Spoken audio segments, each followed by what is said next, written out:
Helen, or temper and its consequences. Chapter 1. Who is your neighbor? A group of children were gathered around their teacher one Sunday afternoon, and had just finished reading the parable of the Good Samaritan. Miss Hearn then told them to close their Bibles and began to ask some questions to see if her pupils understood what they had just read. She looked at Betty Smith, the youngest scholar in the class, and said, "Betty, can you tell me who is your neighbor?" "Yes," replied Betty, without giving herself time to think, "Mrs. Jones." The general titter went round the class, and Betty's eldest sister, Helen, who sat next to her, gave her an angry push with her elbow and muttered, "How stupid you are!" "No, Betty is not stupid," said Miss Hearn, who heard these words, "and she is right in one respect. We call the person who lives next door to us our neighbor. But before I ask any more questions, I wish you to listen, children, while I try and explain this parable to you in a few words. Christ tells us that a certain man was journeying from Jerusalem to Jericho. We are not told to what rank or nation he belonged, but he was probably a Jew.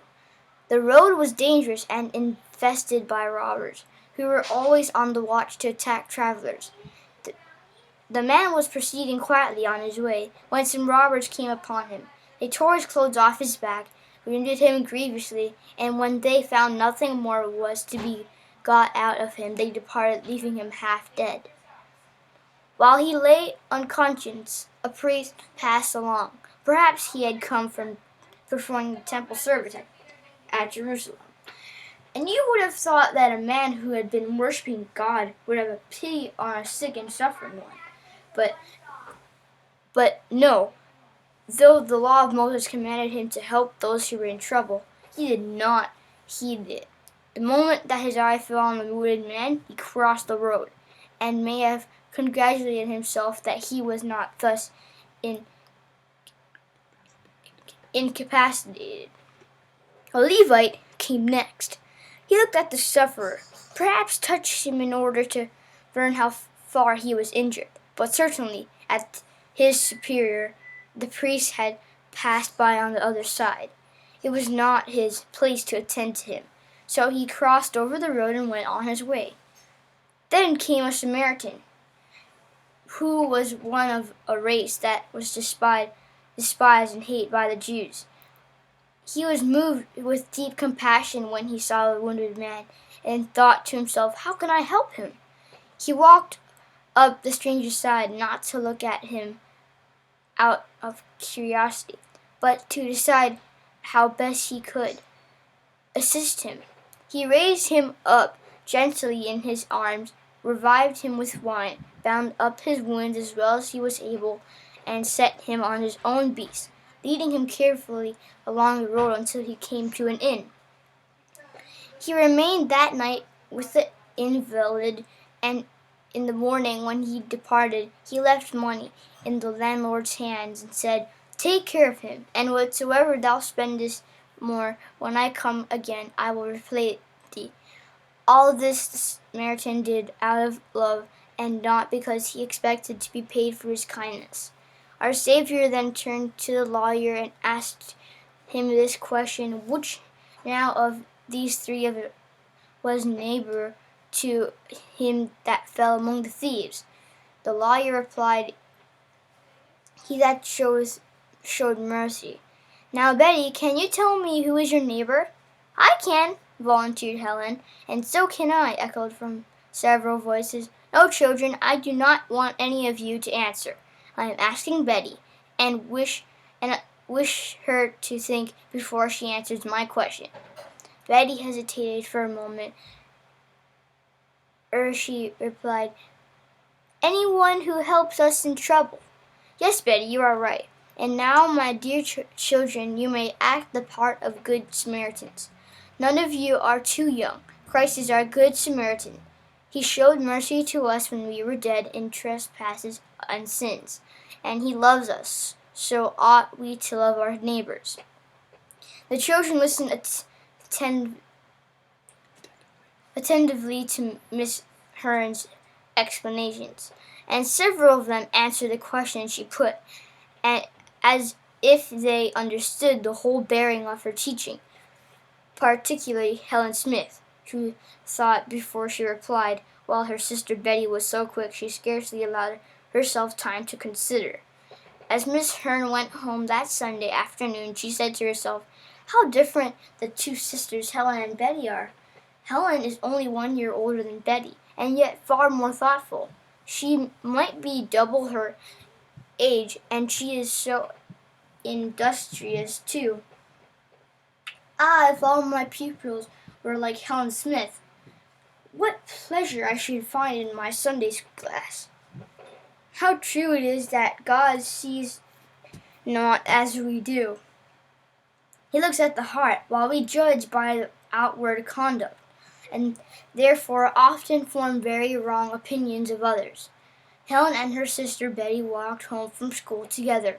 As they passed through a narrow street, they met a little girl who looked very much frightened and seemed in great distress. Her dress was torn, her boots were full of holes, her bonnet was so small it would not come onto her head, but fell down on her shoulders and left her pale though clean face unprotected.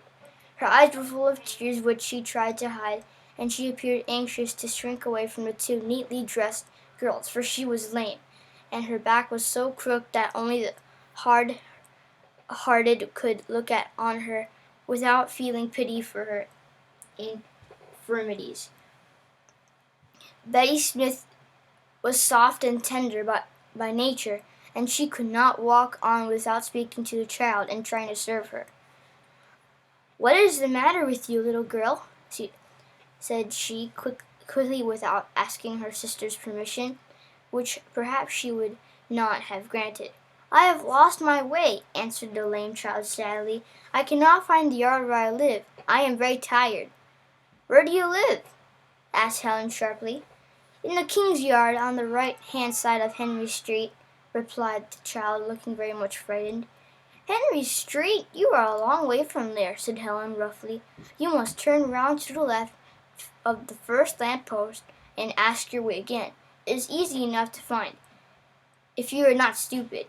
You ought not to go about alone if you don't know your road. There, don't cry. No one will touch a child like you." And Helen glanced conscientiously at her own much more tidy dress, and then at the miserable object in front of her. The lame child tried to force back her tears, and her sorrowful "Thank you, miss," went to Betty's heart.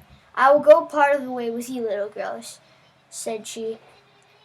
"At any rate, I will put you on the right road, one that will bring you directly into Henry Street. So come along and take my hand." "What nonsense, Betty," said Helen.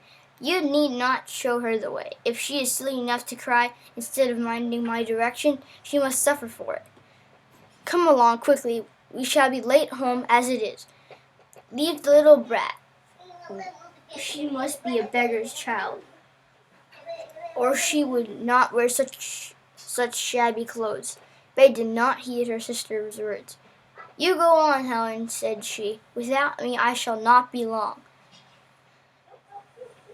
I will be as quick as I can, and Mother will not be angry if I am home at 5 o'clock. Tell her where I am gone to, unless, Helen, you will come with us." "No, certainly not," replied Helen, tossing her head up. "I am not fond of going out on my way. You had better come home, Betty. The child will do very well without your help." Betty shook her head and remained firm to her first resolution. So one sister went home, and the other took the stranger's hand and led her into the right road.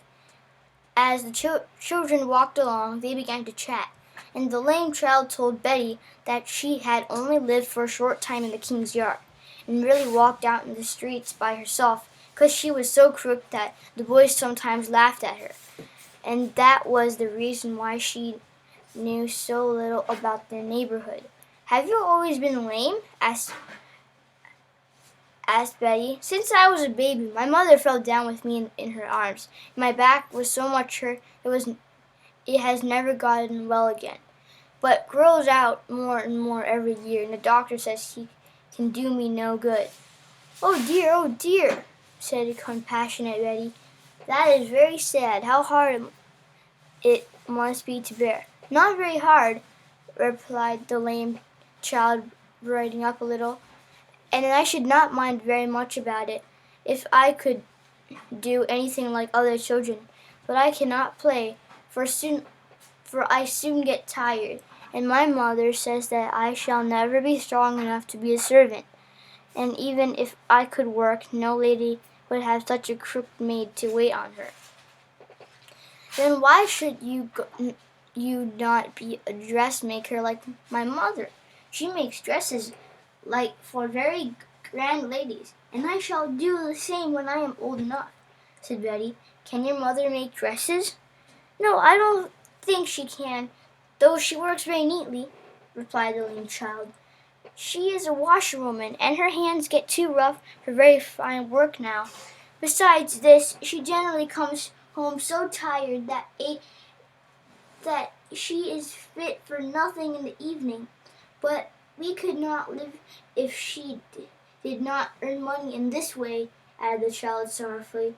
"Is your father dead then?" asked Betty. "No, but so ill that he cannot work.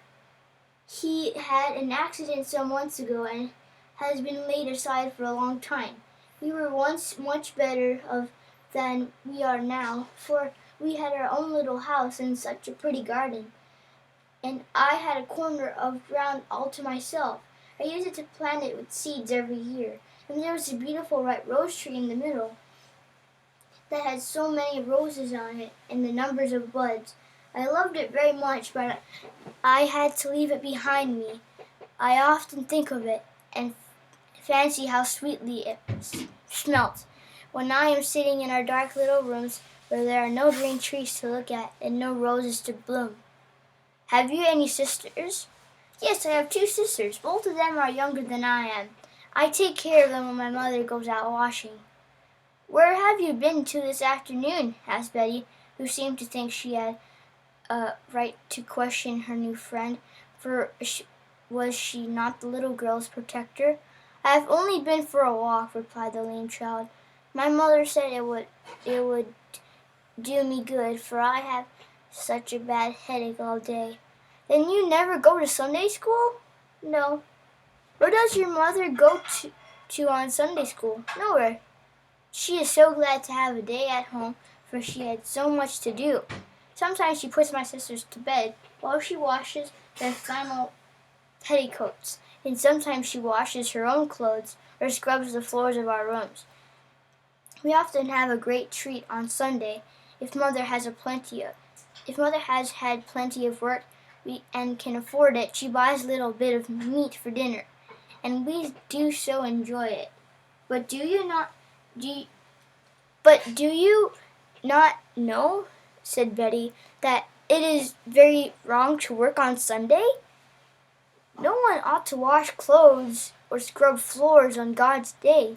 We ought to read our Bibles and to go to the Sunday school and to the church and think about good things. Has no one ever told you so before?"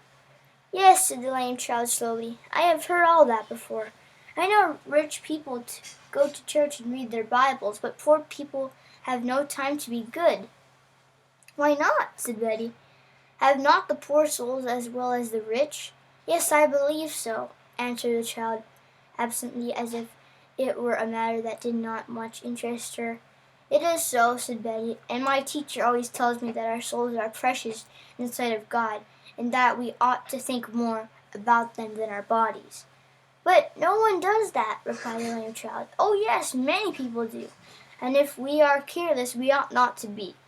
How can we go to heaven if we don't read our Bibles, which tell us how we are to get there?" The lame child sighed and looked very weary. As Betty continued, "Our teacher says that if we love Jesus, we shall love the Sunday school and going to church and hearing about God, and that we shall value the Sunday because we have no work to do and can rest and learn all about the Savior. Do you love Jesus?" added she softly. No, said the lame child, quite astonished at this question. I know so little about Jesus. Why didn't you come to the Sunday school then, and hear more about him? Mrs. Hearn tells us about Jesus every Sunday. What he did in this world, making the blind to see, the deaf to hear, the dumb to speak, and how he healed lame people like you. I wish he would heal me and take away my crooked back and make me like other girls, said the child. He would have healed you if you lived in those days and believed in his teaching, answered Betty, and he will know if it is good for you. Miss Hearn always says that if we ask God for anything, he will grant it if it is good for us, and that he loves us and cares for us. It is our best friend. Will you not come to Sunday school and hear our teacher tell you all this so much better than I can? I think I will if what? Said Betty eagerly. If I can manage to get more tidy clothes, but then that is not all. What else? Said Betty. I am so lame that girls will laugh at me. No, said Betty indignantly. They would not be so cruel as that, and they dare not before Miss Hearn. If your clothes are clean, what does it matter if they are old? If you will go with me, I will come and fetch you next Sunday. Is it far to the school? Not far from where you live, because we can take a shortcut. I will ask my mother, said the lame girl, and if you will let me go with you, I shall not mind so much. Here is Henry Street. Thank you for coming with me. It is very kind of you. That is my mother in front of us. She will wonder where I have been to. Will you speak to her? No, I had rather not, replied Betty. Another day I shall like to call and see you both, and your little sisters too. Betty was a timid child, and feared the mother would thank her for taking care of her lame daughter. She took a hurried leave of her new friend, first asking what her name was. Louisa Hall, replied her companion. If Louisa had heard Miss Hearn explain the parable of the Good Samaritan on that Sunday afternoon, she would have been able to answer the question, "Who is your neighbor?"